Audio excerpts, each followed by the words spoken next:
Préambule du texte Dei Verbum, constitution dogmatique sur la révélation divine. En écoutant religieusement et proclamant avec assurance la parole de Dieu, le Saint Concile fait sienne cette parole de Saint Jean.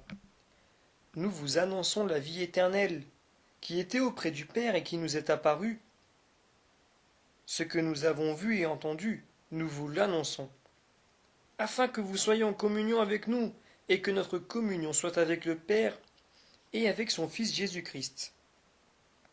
1 Jean, chapitre 1, versets 2 et 3. C'est pourquoi, suivant la trace des conciles de Trente et du Vatican I, il entend proposer la doctrine authentique sur la révélation divine et sur sa transmission, afin que, en entendant l'annonce du salut, le monde entier y croit, qu'en croyant, il espère, et qu'en espérant, il aime. Premier chapitre, la révélation elle-même. Premier paragraphe, nature de la révélation. Il a plu à Dieu dans sa bonté et sa sagesse de se révéler en personne et de faire connaître le mystère de sa volonté. Éphésiens chapitre 1 verset 9. Grâce auquel les hommes, par le Christ, le Verbe fait chair, accèdent, dans l'Esprit Saint, auprès du Père et sont rendus participants de la nature divine. Voir Éphésiens chapitre 2 verset 18 et 2 Pierre chapitre 1 verset 4. Par cette révélation, le Dieu invisible s'adresse aux hommes. Voir Colossiens chapitre 1 verset 15 et 1 Timothée chapitre 1 verset 17. Et donc s'adresse aux hommes en son surabondant amour comme à des amis. Voir Exode chapitre 33 verset 11 et Jean chapitre 15 verset 14 à 15. Il s'entretient avec eux. Voir Barakouk chapitre 3 verset 28. Pour les inviter et les admettre à partager sa propre vie. Pareille économie de la révélation comprend des actions et des paroles intimement liées entre elles, de sorte que les œuvres accomplies par Dieu dans l'histoire du salut attestent et corroborent et la doctrine et le sens indiqué par les paroles, tandis que les paroles proclament les œuvres et éclairent le mystère qu'elles contiennent. La profonde vérité que cette révélation manifeste sur Dieu et sur le salut des hommes resplendit pour nous dans le Christ, qui est à la fois le médiateur et la plénitude de toute la révélation. Paragraphe sur la préparation de la révélation évangélique. Dieu qui crée, Jean chapitre 1 verset 3, et conserve toutes choses par le Verbe, et donne aux hommes dans les choses créées un témoignage incessant sur lui-même. Voir Romains chapitre 1 verset 19 à 20. Et voulant de plus ouvrir la voie du salut d'en haut, il s'est manifesté aussi lui-même dès l'origine à nos premiers parents, après leur chute, par la promesse d'une rédemption. Il les releva dans l'espérance du salut. Voir Genèse chapitre 3 verset 15. Il prit un soin constant du genre humain pour donner la vie éternelle à tous ceux qui, par la constance dans le bien, recherchaient le salut. Voir Romains chapitre 2 versets 6 et 7. Au temps fixé, il appela Abraham pour faire de lui un grand peuple. Voir Genèse chapitre 12 verset 2. Après les patriarches, il forma ce peuple par l'intermédiaire de Moïse et par les prophètes pour qu'ils le reconnaissent comme le seul Dieu vivant et vrai, Père prévoyant et juste juge, et qu'ils s'attendent le Sauveur promis, préparant ainsi au cours des siècles la voie à l'Évangile. Paragraphe sur le Christ, plénitude pleine, personnelle de la révélation. Après avoir, à bien des reprises et de bien des manières, parlé par les prophètes, Dieu, en ces jours qui sont les derniers, nous a parlé par son Fils. Hébreux chapitre 1 versets 1 à 2. Il a envoyé en effet son Fils, le Verbe éternel qui éclaire tous les hommes, pour qu'il demeurât parmi eux et leur fit connaître les profondeurs de Dieu. Voir Jean chapitre 1 versets 1 à 18. Jésus-Christ donc, le Verbe fait chair, homme envoyé aux hommes, prononce les paroles de Dieu. Jean chapitre 3 verset 34. Et achève l'œuvre du salut que le Père lui a donné à faire. Voir Jean chapitre 5 verset 36 et chapitre 17 verset 4. C'est donc lui. Donc le voir, c'est voir le Père. Voir Jean chapitre 14 verset 9. Qui, par toute sa présence et par la manifestation qu'il fait de lui-même par ses paroles et ses œuvres, par ses signes et ses miracles, et plus particulièrement par sa mort et sa résurrection glorieuse d'entre les morts, par l'envoi, enfin, de l'Esprit de vérité, achève en l'accomplissant la révélation, et la confirme encore en attestant divinement que Dieu lui-même est avec nous pour nous arracher aux ténèbres du péché et de la mort, et nous ressusciter pour la vie éternelle. L'économie chrétienne, étant l'alliance nouvelle et définitive, ne passera donc jamais, et aucune nouvelle révélation publique n'est dès lors à attendre avant la manifestation glorieuse de notre Seigneur Jésus-Christ. Voir 1 Timothée chapitre 6 verset 14 et Tite chapitre 2 verset 13. Paragraphe. Accueil de la révélation par la foi. À Dieu qui révèle est due l'obéissance de la foi. Romains chapitre 16 verset 26 et voir Romains chapitre 1 verset 5 et 2 Corinthiens chapitre 10 versets 5 et 6. Par laquelle l'homme s'en remet tout entier et librement à Dieu dans un complet hommage d'intelligence et de volonté à Dieu qui révèle, et dans un assentiment volontaire à la révélation qu'il fait. Pour exister, cette foi requiert la grâce prévenante et adjuvante de Dieu, ainsi que les secours intérieurs du Saint-Esprit qui touchent le cœur et le tournent vers Dieu, ouvre les yeux de l'Esprit et donne à toute la douce joie de consentir et de croire à la vérité. Afin de se rendre toujours plus profonde et de rendre plus profonde l'intelligence de cette révélation, l'on ne cesse par ses dons de rendre la foi plus parfaite. Paragraphe. Révélation divine et connaissance naturelle de Dieu. Par la révélation divine, Dieu a voulu se manifester et se communiquer lui-même, ainsi que manifester et communiquer les décrets éternels de sa volonté concernant le salut des hommes, à savoir de leur donner part au bien divin qui dépasse toute pénétration humaine de l'esprit. Le Saint Concile reconnaît que Dieu, principe et fin de toute chose, peut être connu avec certitude par la lumière naturelle de la raison humaine à partir des choses créées. Voir Romains chapitre 1 verset 20. Mais il enseigne qu'on doit attribuer à la révélation le fait que les choses qui sont dans l'ordre divin ne sont pas de soi inaccessibles à la raison humaine et peuvent aussi, dans la condition présente du genre humain, être connues de tous, facilement, avec une ferme certitude et sans aucun mélange. Deuxième chapitre, la transmission de la révélation divine. Paragraphe, les apôtres et leurs successeurs, héros de l'Évangile. Cette révélation donnée pour le salut de toutes les nations, Dieu, avec la même bienveillance, a pris des dispositions pour qu'elle demeure toujours en son intégrité et qu'elle soit transmise à toutes les générations. C'est pourquoi le Christ Seigneur, en qui s'achève toute la révélation du Dieu très haut, voir 1 Corinthiens chapitre 1 verset 30 et chapitre 3 verset 16,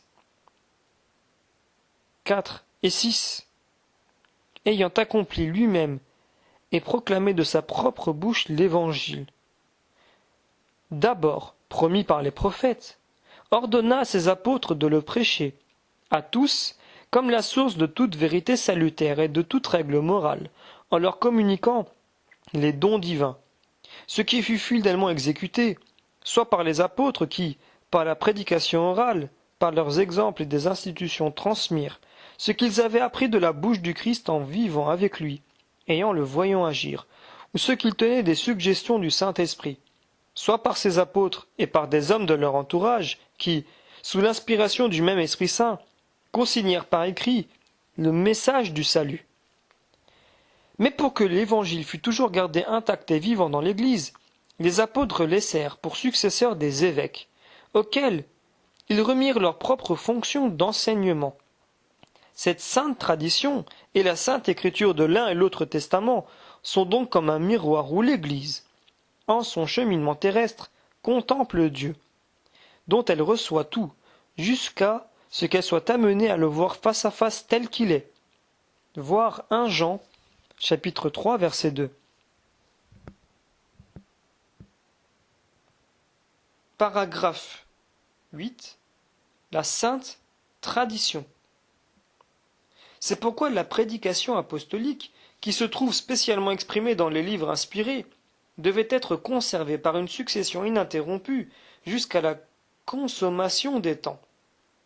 Les apôtres, transmettant donc ce qu'ils ont eux-mêmes reçu, exhortent les fidèles à garder fermement les traditions qu'ils ont apprises, soit de vive voix, soit par écrit.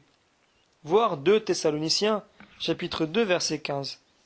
Et à lutter pour la foi qui leur a été une fois pour toutes transmise. Voir Jude, verset 3. Quant à la tradition reçue des apôtres, elle comprend tout ce qui contribue à conduire saintement la vie du peuple de Dieu, et à en augmenter la foi. Ainsi l'Église perpétue dans sa doctrine sa vie et son culte, et elle transmet à chaque génération tout ce qu'elle est elle-même, tout ce qu'elle croit. Cette tradition qui vient des apôtres progresse dans l'Église, sous l'assistance du Saint-Esprit. En effet, la perception des réalités, aussi bien que des paroles transmises, s'accroît, soit par la contemplation et l'étude des croyants qui les méditent en leur cœur, voir Luc chapitre 2 verset 19, soit par l'intelligence intérieure qu'ils éprouvent des réalités spirituelles, soit par la prédication de ceux qui, avec la succession épiscopale, ont reçu un charisme certain de vérité. Ainsi l'Église, tandis que les siècles s'écoulent, tend constamment vers la plénitude de la divinité, de la divine vérité, jusqu'à que soient accomplies en elle les paroles de Dieu. L'enseignement des saints pères atteste la présence vivifiante de cette tradition, dont les richesses passent dans la pratique et dans la vie de l'Église, qui croit et qui prie. C'est cette même tradition qui fait connaître à l'Église le canon intégral des livres saints. C'est elle aussi qui, dans l'Église, fait comprendre cette écriture sainte et la rend continuellement opérante. Ainsi Dieu, qui a parlé jadis, ne cesse de converser avec l'épouse de son Fils bien-aimé. Et l'Esprit Saint, par qui la voix vivante de l'Évangile retentit dans l'Église, et par l'Église dans le monde, introduit les croyants dans la vérité tout entière et fait que la parole du Christ réside en eux avec toutes ses richesses. Voir Colossiens, chapitre 3, verset 16. Paragraphe 9. Le rapport réciproque entre la tradition et l'écriture. La sainte tradition et la sainte écriture sont donc reliées et communiquent étroitement entre elles, car toutes deux, jaillissant de la même source divine, ne forment pour ainsi dire qu'un tout, et tendent à une même fin. En effet, la sainte écriture est la parole de Dieu, en tant que, sous l'inspiration de l'Esprit divin, elle est consignée par écrit. Quant à la sainte tradition, elle porte la parole de Dieu, confiée par le Christ Seigneur et par l'Esprit Saint aux apôtres, et la transmet intégralement à leurs successeurs, pour que, illuminés par l'Esprit de vérité, en la prêchant, ils la gardent, l'exposent et la répandent avec fidélité. Il en résulte que l'Église ne tire pas de la seule Écriture sainte sa certitude sur tous les points de la révélation. C'est pourquoi l'une et l'autre doivent être reçues et vénérées avec un égal sentiment d'amour et de respect. Paragraphe 10. Tradition, écriture, peuple de Dieu et magistère. La sainte tradition et la sainte écriture constituent un unique dépôt sacré de la parole de Dieu, confié à l'Église. En s'attachant à lui, le peuple saint tout entier, uni à ses pasteurs, reste assidûment fidèle à l'enseignement des apôtres et à la communion fraternelle, à la fraction du pain et aux prières. Voir Actes chapitre 2 verset 42. Si bien que, pour le maintien, la pratique et la profession de foi transmise s'établit, entre pasteurs et fidèles, un remarquable accord. La charge d'interpréter de façon authentique la parole de Dieu, écrite ou transmise, a été confiée au seul magistère vivant de l'Église, dont l'autorité s'exerce au nom de Jésus-Christ. Pourtant, ce magistère n'est pas au-dessus de la parole de Dieu, mais il est à son service, n'enseignant que ce qui a été transmis, puisque par mandat de Dieu, avec l'assistance de l'Esprit Saint, il écoute cette parole avec amour, la garde saintement et l'expose aussi, avec fidélité, et puise en cet unique dépôt de la foi tout ce qu'il propose à croire comme étant révélé par Dieu. Il est donc clair que la sainte tradition, la sainte écriture et le magistère de l'Église, selon le très sage dessein de Dieu, sont tellement reliés et solidaires entre eux qu'aucune de ces réalités ne subsiste sans les autres, et que tout ensemble, chacune à sa manière sous l'action du seul Esprit Saint, elles contribuent efficacement au salut des âmes. Chapitre 3. L'inspiration de la Sainte Écriture et son interprétation. Paragraphe 11. Inspiration et vérité de la Sainte Écriture. Les réalités divinement révélées que contiennent et présentent les livres de la Sainte Écriture y ont été consignées sous l'inspiration de l'Esprit Saint. Notre Sainte Mère l'Église, de par la foi apostolique, tient pour sacrés et canoniques tous les livres tant de l'Ancien que du Nouveau Testament, avec toutes leurs parties, puisque rédigés sous l'inspiration du Saint-Esprit. Voir Jean, chapitre 20, verset 31, 2 Timothée, chapitre 3, verset 16, 2 Pierre, chapitre 1, verset 19 à 21, etc. Ils ont Dieu pour auteur, et qu'ils ont été transmis comme tels à l'Église elle-même. Pour composer ces livres sacrés, Dieu a choisi des hommes auxquels il a eu recours dans le plein usage de leurs facultés et de leurs moyens, pour que lui-même, agissant en eux et par eux, il misse par l'Écriture, en vrai auteur, tout ce qui était conforme à son désir, et cela seulement. Dès lors, puisque toutes les assertions des auteurs inspirés ou hagiographes doivent être tenues pour assertions de l'Esprit Saint, il faut déclarer que les livres de l'Écriture enseignent fermement, fidèlement et sans erreur la vérité que Dieu a voulu voir consignée dans les lettres sacrées pour notre salut. C'est pourquoi toute écriture inspirée de Dieu est utile pour enseigner, réfuter, redresser, réformer, former à la justice, afin que l'homme de Dieu se trouve accompli, équipé pour toute œuvre bonne. 2 Timothée, chapitre 3, versets 16 et 17. Paragraphe 12. Comment interpréter l'Écriture? Cependant, puisque Dieu, dans la Sainte Écriture, a parlé par des hommes à la manière des hommes, il faut que l'interprète de la Sainte Écriture, pour voir clairement ce que Dieu lui-même a voulu nous communiquer, cherche avec attention ce que les hagiographes ont voulu vraiment dire, et ce qu'il a plu à Dieu de faire passer par leurs paroles. Pour découvrir l'intention des hagiographes, on doit, entre autres choses, considérer avec les genres littéraires, car c'est de façon bien différente que la vérité se propose et s'exprime en des textes diversement historiques, ou prophétiques, ou poétiques, ou même en d'autres genres d'expressions. Il faut en conséquence que l'interprète cherche le sens que l'hagiographe, en des circonstances déterminées, dans les conditions de son temps et de sa culture, employant les genres littéraires alors en usage, entendait exprimer, et, de fait, à exprimer. En effet, pour vraiment découvrir ce que l'auteur sacré a voulu affirmer par écrit, il faut faire minutieusement attention, soit aux manières natives de sentir, de parler ou de raconter, courantes au temps de la géographe, soit à celles qu'on utilisait à cette époque dans les rapports humains.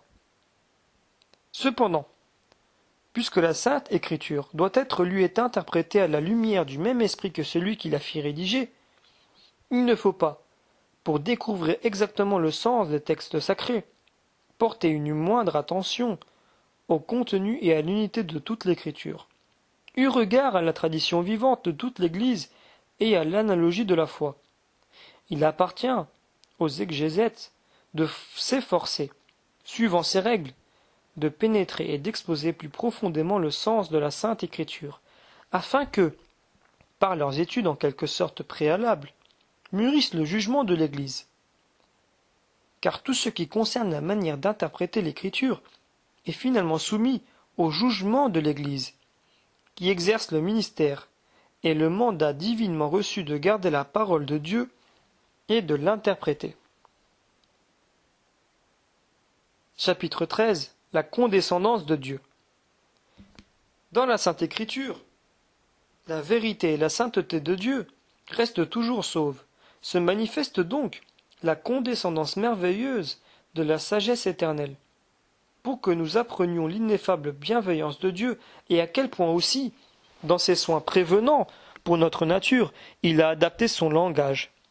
En effet, les paroles de Dieu, passant par les langues humaines, sont devenues semblables aux langues des hommes, de même que jadis le Verbe du Père éternel, ayant pris l'infirmité de notre chair, est devenu semblable aux hommes. Chapitre 4. L'Ancien Testament. Paragraphe 14. L'histoire du salut dans les livres de l'Ancien Testament. Dieu, projetant et préparant, en la sollicitude de son amour extrême, le salut de tout le genre humain, se choisit selon une disposition particulière un peuple auquel confier les promesses. En effet, une fois conclue l'alliance avec Abraham, voir Genèse chapitre 15 verset 18, et par Moïse avec le peuple d'Israël, voir Exode chapitre 24 verset 8, Dieu se révéla, en parole et en action, au peuple de son choix, comme l'unique Dieu véritable et vivant. De ce fait, Israël fit l'expérience des voies de Dieu avec les hommes, et Dieu lui-même parlant par les prophètes, il en acquit une intelligence de jour en jour, plus profonde et plus claire, et emporta un témoignage grandissant parmi les nations. Voir Psaume, chapitre 21, versets 28 et 29, Isaïe, chapitre 2, versets 1 à 4, ou Jérémie, chapitre 3, verset 17. L'économie du salut, annoncée d'avance, racontée et expliquée par les auteurs sacrés, apparaît donc dans les livres de l'Ancien Testament comme la vraie parole de Dieu. C'est pourquoi ces livres divinement inspirés conservent une valeur impérissable. Car tout ce qui a été écrit l'a été pour notre instruction, afin que, par la patience et la consolation venant des Écritures, nous possédions l'espérance. Romains chapitre 15, verset 4. Paragraphe 15. Importance de l'Ancien Testament pour les chrétiens. L'économie de l'Ancien Testament avait pour raison d'être majeure de préparer l'avènement du Christ sauveur de tous et de son royaume messianique, d'annoncer prophétiquement cet avènement. Voir Luc chapitre 24 verset 44, Jean chapitre 5 verset 39, 1 Pierre chapitre 1 verset 10, et de le signifier par diverses figures. Voir 1 Corinthiens chapitre 10 verset 11. Compte tenu de la situation humaine qui précède le salut instauré par le Christ, les livres de l'Ancien Testament permettent à tous de connaître qui est Dieu et qui est l'homme, non moins que la manière dont Dieu, dans sa justice et sa miséricorde, agit envers les hommes. Ces livres, bien qu'ils contiennent de l'imparfait et du caduc, sont pourtant les témoins d'une véritable pédagogie divine. C'est pourquoi les fidèles du Christ doivent les accepter avec vénération. En eux s'exprime un vif sens de Dieu. En eux se trouve de sublimes enseignements sur Dieu, une sagesse salutaire au sujet de la vie humaine, d'admirables trésors de prière. En eux enfin se tient caché le mystère de notre salut.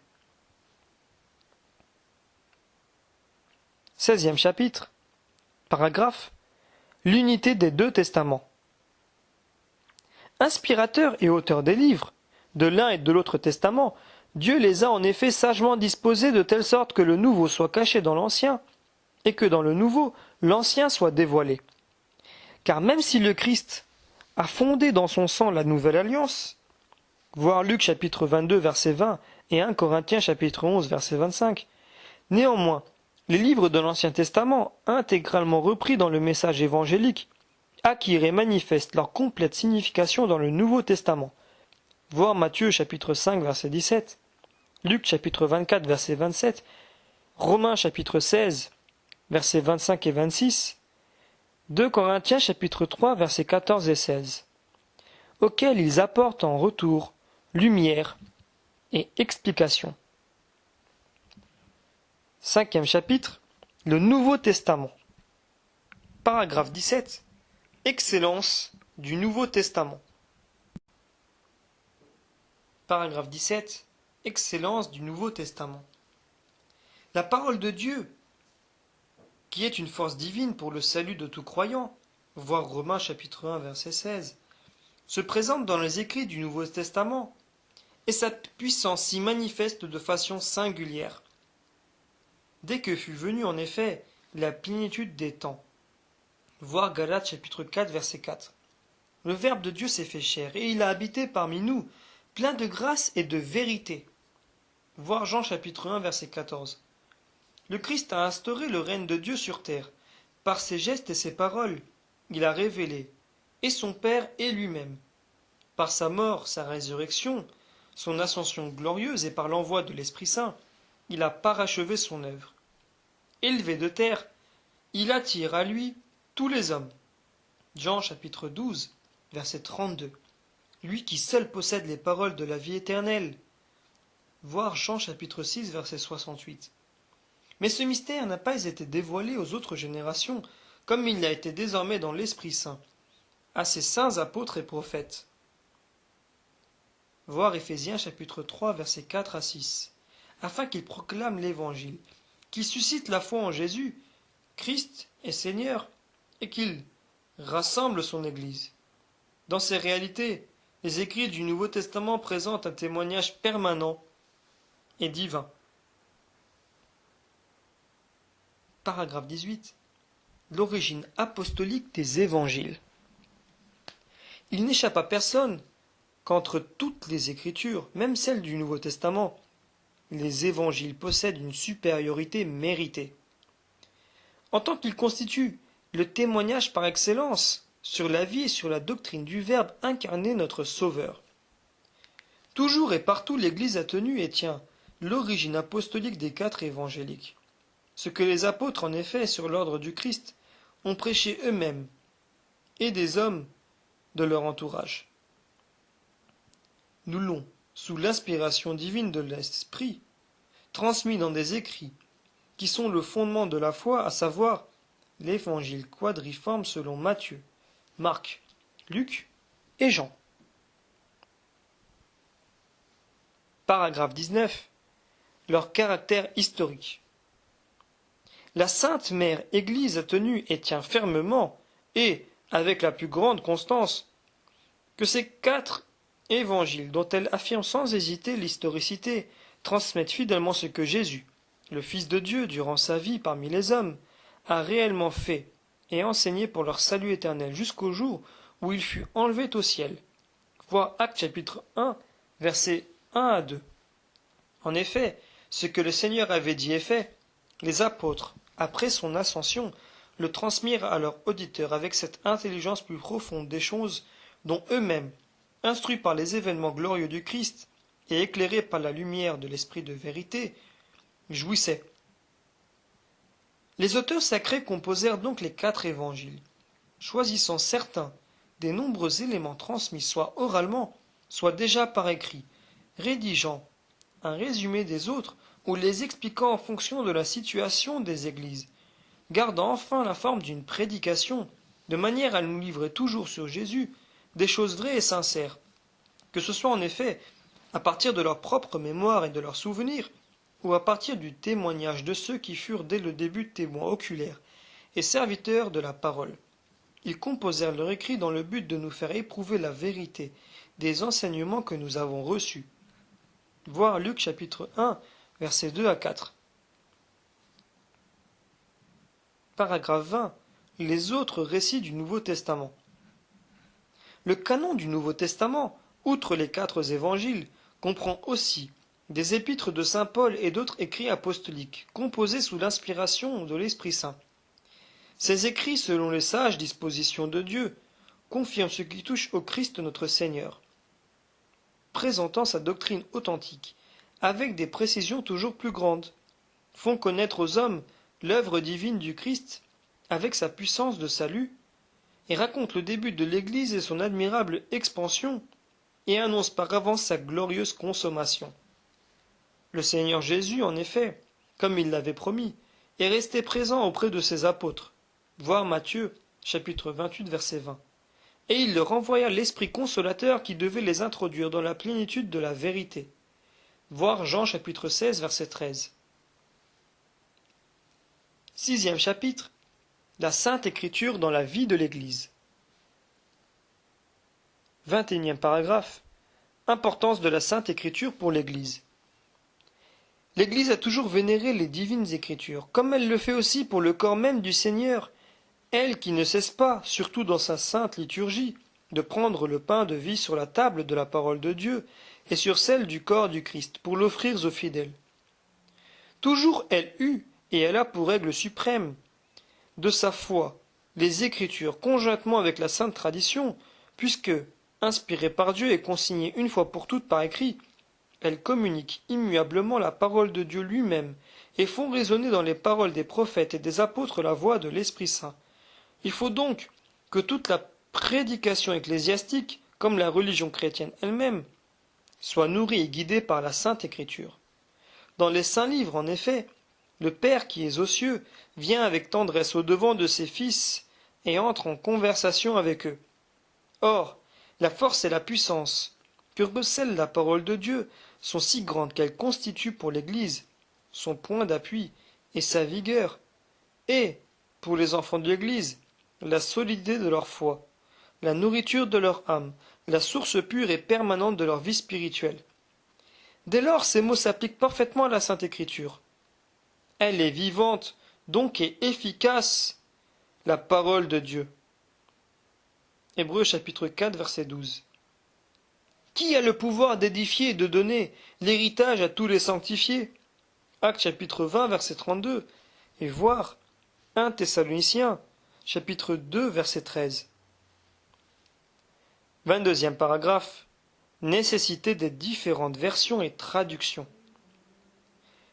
Il faut que l'accès à la Sainte Écriture soit largement ouvert aux fidèles du Christ. Pour cette raison, l'Église, dès le commencement, a fait sienne cette antique version grecque de l'Ancien Testament appelée les Septante. Elle tient toujours en honneur les autres versions orientales et latines, principalement celle qu'on nomme la Vulgate. Comme la parole de Dieu doit être à la disposition de tous les temps, l'Église, avec une sollicitude maternelle, veille à ce que des traductions appropriées et exactes soient faites dans les diverses langues, de préférence à partir des textes originaux des livres sacrés. S'il se trouve que pour une raison d'opportunité, et avec l'approbation des autorités ecclésiastiques, ces traductions soient le fruit d'une collaboration avec des frères séparés, elles pourront être utilisées par tous les chrétiens. Paragraphe 23. La tâche apostolique des théologiens catholiques. L'épouse du Verbe incarné, l'Église, instruite par le Saint-Esprit, s'efforce d'acquérir une intelligence chaque jour plus profonde des Saintes Écritures pour offrir continuellement à ses enfants la nourriture de la parole divine. Aussi favorise-t-elle également à bon droit l'étude des saints pères, tant d'Orient que d'Occident, à celle des saintes liturgies.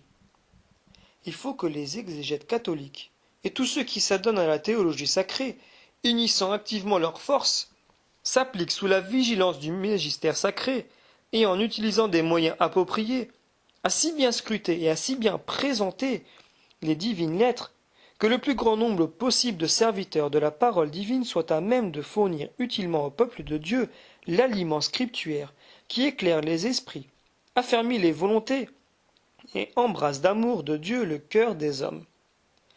Le Saint Concile encourage fortement les fils de l'Église qui se consacrent aux études bibliques à poursuivre jusqu'au bout le travail heureusement entrepris avec une énergie chaque jour rénovée, une ardeur totale et conformément au sens de l'Église.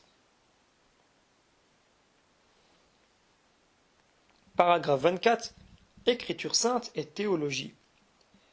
La théologie sacrée s'appuie sur la parole de Dieu écrite, inséparable de la sainte tradition comme sur un fondement permanent. En elle aussi, elle se fortifie, s'affermit et se rajeunit toujours, tandis qu'elle scrute sous la lumière de la foi toute la vérité qui se puise, cachée, dans le mystère du Christ. Les Saintes Écritures contiennent la parole de Dieu, et, puisqu'elles sont inspirées, elles sont vraiment cette parole. Que l'étude de la Sainte Écriture soit donc pour la théologie sacrée comme son âme. Que le ministère de la parole, qui comprend la prédication pastorale, la catéchèse et toute l'instruction chrétienne, où l'homélie liturgique doit avoir une place de choix, trouve, lui aussi, dans cette même parole de l'Écriture, une saine nourriture et une sainte vigueur. Paragraphe 25. Recommandation de la lecture de l'Écriture sainte. C'est pourquoi tous les clercs, au premier lieu les prêtres du Christ et tous ceux qui s'adonnent légitimement, comme diacres ou catéchistes, au ministère de la parole, doivent par une lecture sacrée assidue et par une étude approfondie s'attacher aux Écritures, de peur que l'un d'eux ne devienne un vain prédicateur de la parole de Dieu, au dehors, lui qui ne l'écouterait pas au dedans de lui. Alors qu'il doit faire part aux fidèles qui lui sont confiés, spécialement au cours de la sainte liturgie, des richesses sans mesure de la parole divine. De même, le Saint Concile exhorte de façon insistante et spéciale tous les fidèles du Christ, et notamment les membres des ordres religieux, à acquérir par la lecture fréquente des divines Écritures la science éminente de Jésus-Christ. Philippiens chapitre 3 verset 8. En effet, l'ignorance des Écritures, c'est l'ignorance du Christ.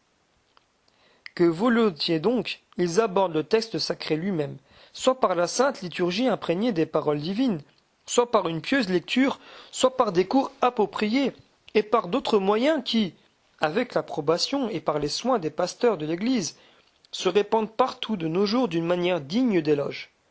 Qu'il se rappelle aussi que la prière doit aller de pair avec la lecture de la Sainte Écriture, pour que s'établisse un dialogue entre Dieu et l'homme, car nous lui parlons quand nous prions, mais nous l'écoutons quand nous lisons les oracles divins. Il revient aux évêques dépositaires de la doctrine apostolique d'apprendre de manière convenable aux fidèles qui leur sont confiés à faire un usage correct des livres divins, surtout du Nouveau Testament, et en tout premier lieu des évangiles, grâce à des traductions de textes sacrés.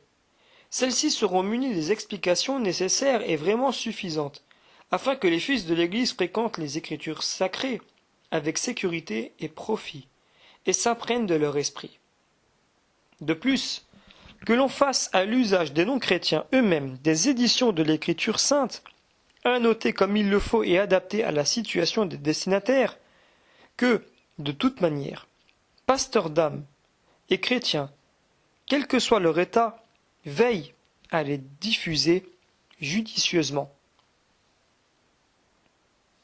26e paragraphe, épilogue. Ainsi donc que par la lecture et l'étude des livres saints, la parole de Dieu accomplisse sa course et soit glorifiée. 2 Thessaloniciens chapitre 3 verset 1. Et que le trésor de la révélation confié à l'Église comble de plus en plus le cœur des hommes. De même que l'Église reçoit un accroissement de vie par la fréquentation assidue du mystère eucharistique, ainsi peut-on espérer qu'un renouveau de vie spirituelle jaillira d'une vénération croissante de la parole de Dieu qui demeure à jamais. Isaïe chapitre 40 verset 8 et voir 1 Pierre 23 à 25. Tout l'ensemble et chacun des points qui ont été édictés dans cette constitution ont plu au Père du Concile. Et nous, en vertu du pouvoir apostolique que nous tenons du Christ, en union avec les vénérables pères, nous les approuvons. Arrêtons et décrétons dans le Saint-Esprit, et nous ordonnons que ce qui était ainsi établi au Concile soit promulgué pour la gloire de Dieu. Rome, à Saint-Pierre, le 18 novembre 1965, par Paul, évêque de l'Église catholique.